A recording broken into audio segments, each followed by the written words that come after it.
Здравейте! С това видео ще ви направя кратко опътване как да ползвате електронния дневник за детските курсове. В Google написвате страницата на Lingua Mundi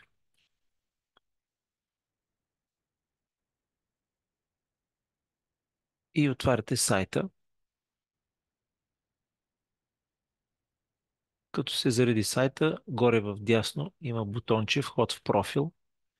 Като го натиснете, трябва да въведете вашият имейл и паролата е вашият телефонен номер.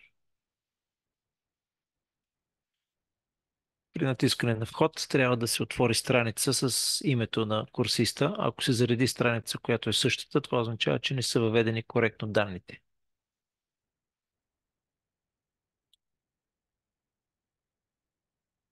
И сега опитваме наново.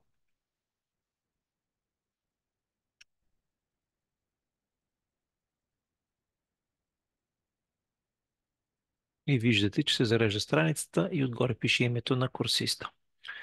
На заглавната страница може да се информирате от съобщенията от учителя, където е описан какъв материал е покрит в съответното занятие и каква домашна е дадена. Съответно, надолу са по-старите съобщения.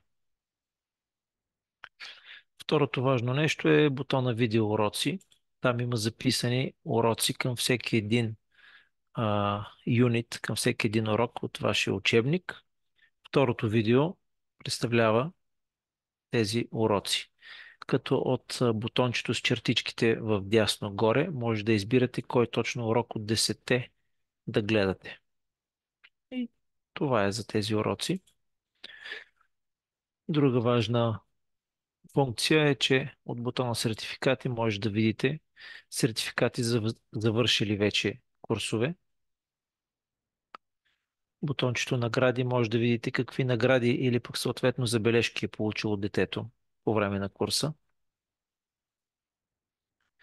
И това е общо взето най-важното. Разбира се, има и други опции, може да ги разгледате подробно. Ако имате въпроси, може да звъннете в офиса да ви помогнем.